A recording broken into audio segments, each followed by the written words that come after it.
All right, so now we're going to look at some more complicated rational inequalities. And these are not really all that much harder, but you do have a little bit of work to do before you start them. And so if I have x over x plus 2 is less than 3. Now before, everything was always compared to 0. And remember, whenever we're dealing with polynomial functions or rational functions, we're always going to compare it to 0. And so the first thing that I want to do is I want to subtract the 3 from both sides.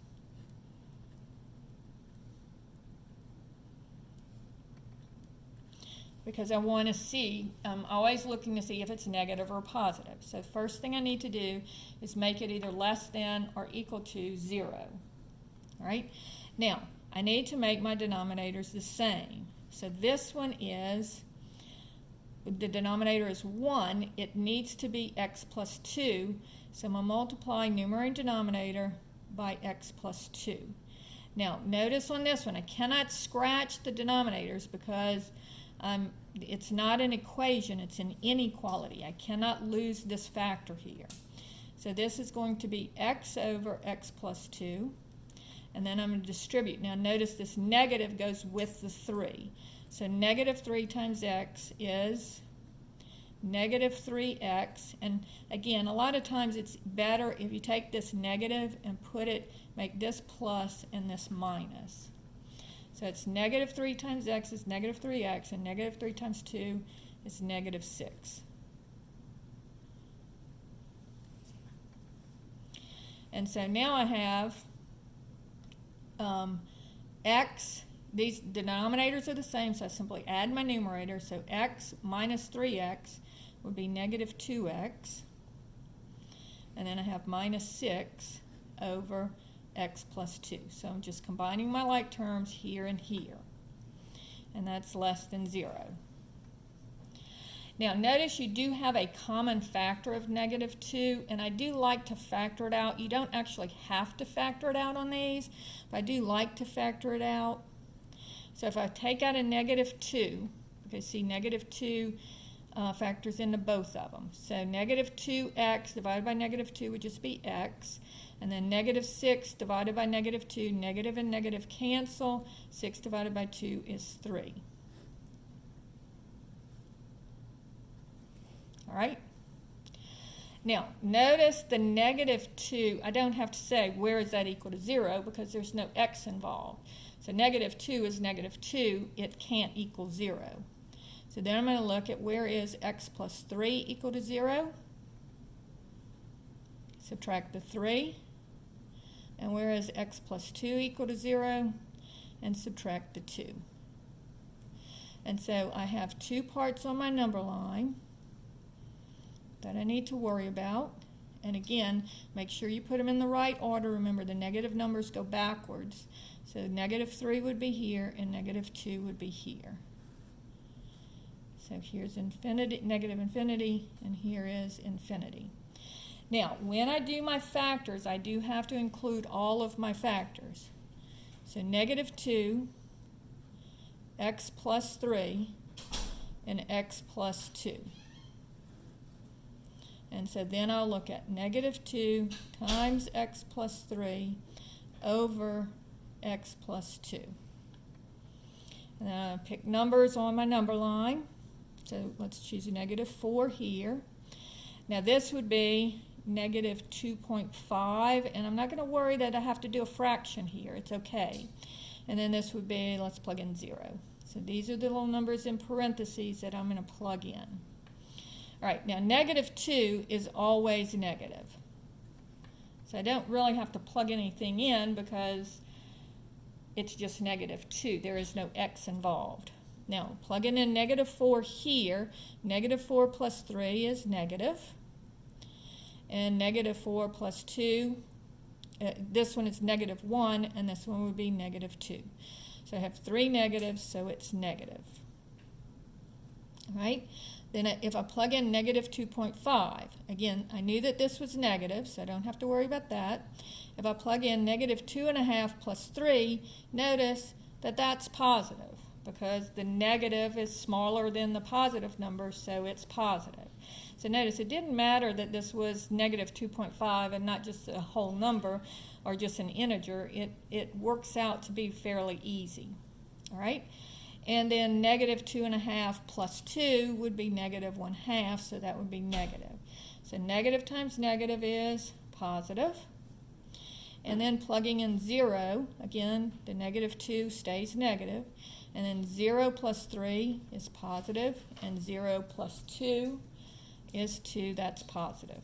So I have a negative, then a positive, and then a negative.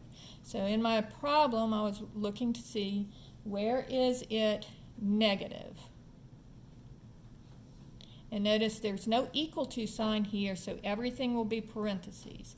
So it's negative here and here, so it will be this part of the number line and this part of the number line. And everything will be parentheses.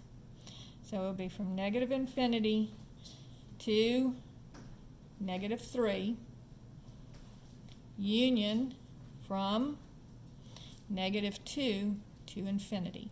And again, be careful that you don't put in these little numbers that you made up. It has to be these numbers on the top. So that's how you do rational inequalities if they're not already set less than or equal to 0. So let's look at another one of those. And actually, let's go to a new page to work this next problem.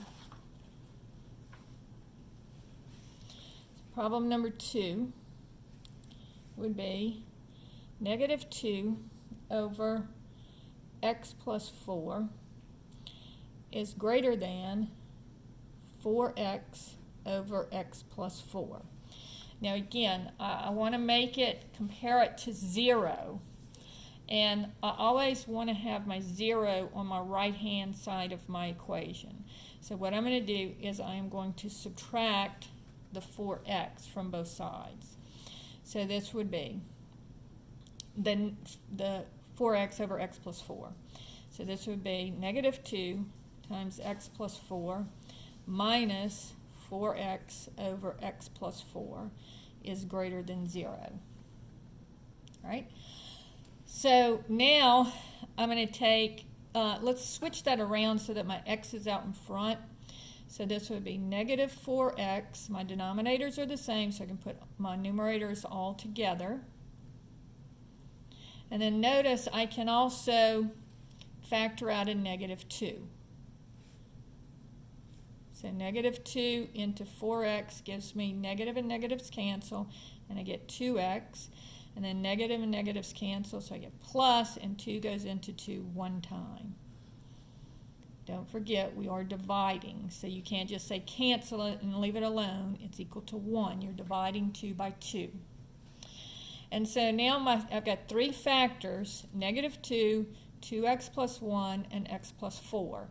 And again, the negative 2 cannot equal 0, so I don't need to worry about that when I'm looking for where they're equal to 0. So I'm going to subtract 1 and divide by 2. So here's the first time that I came out with a fraction. And then if I have x plus 4 equals 0, subtract the 4, and x is equal to negative 4. So we're going to see what happens with that fraction, and really it doesn't really matter. And remember, the negative numbers go backwards.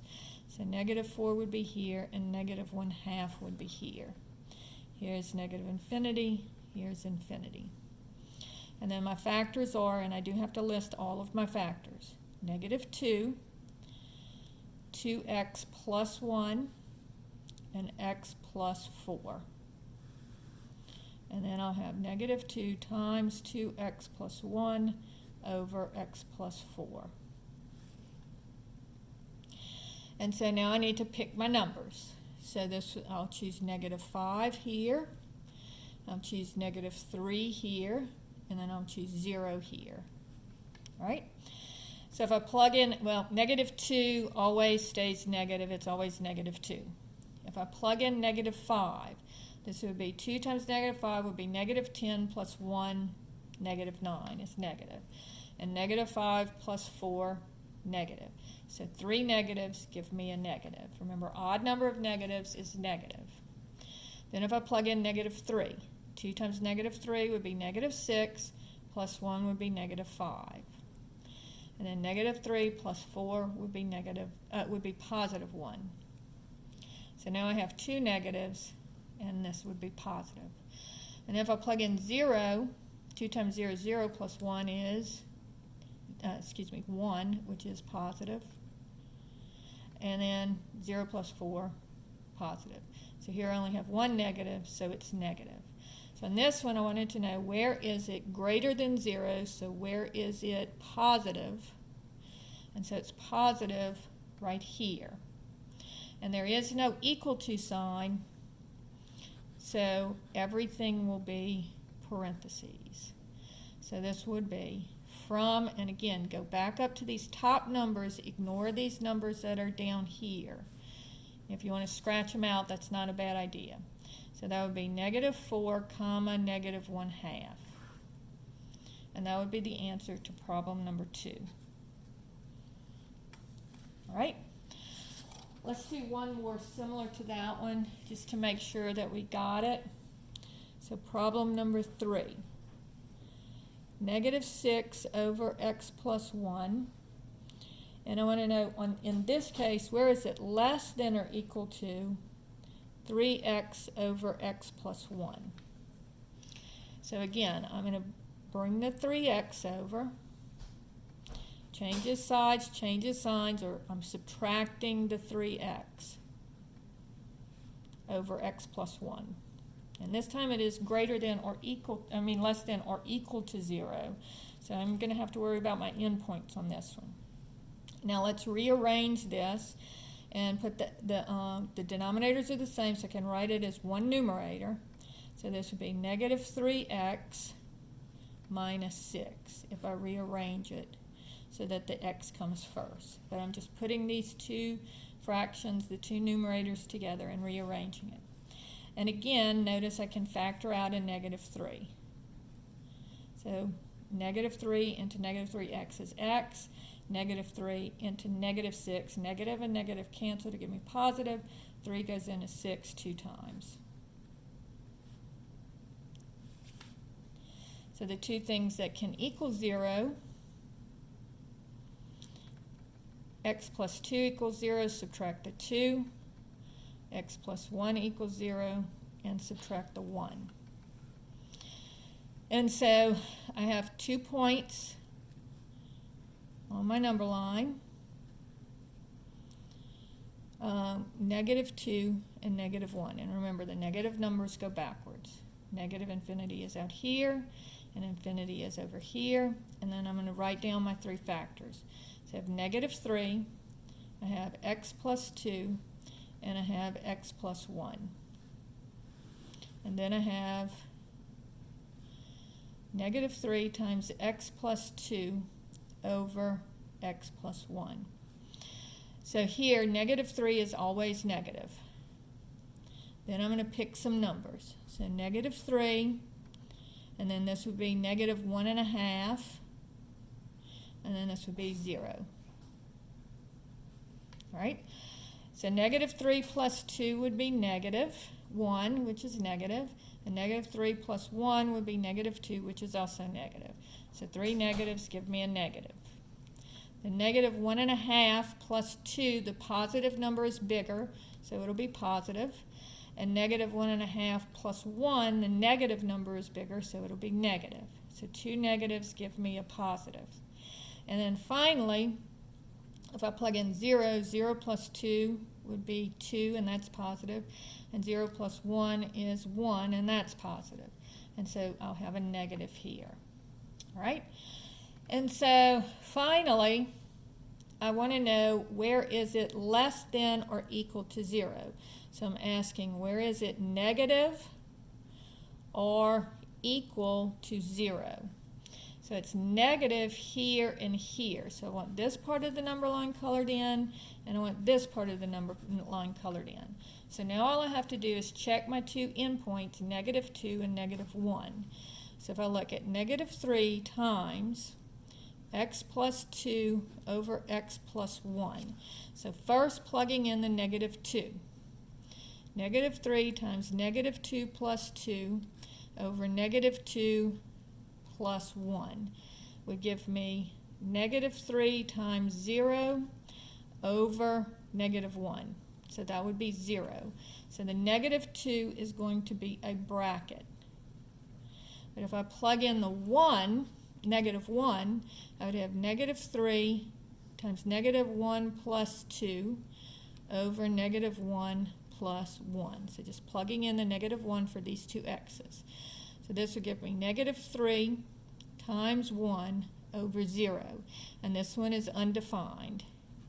And so this one is not any good, so this will be a parenthesis. So my final answer here would be from negative infinity to negative 2. And again, it's very easy to see that negative 3 sitting there and put that in, but that's not what you put in. So if you want to scratch through those, that's a good idea. So plug in the negative 2, and notice that that's a bracket. Union, and then from negative 1 with a parenthesis to infinity. And that's your answer in interval notation. So this finishes up section 6.1b.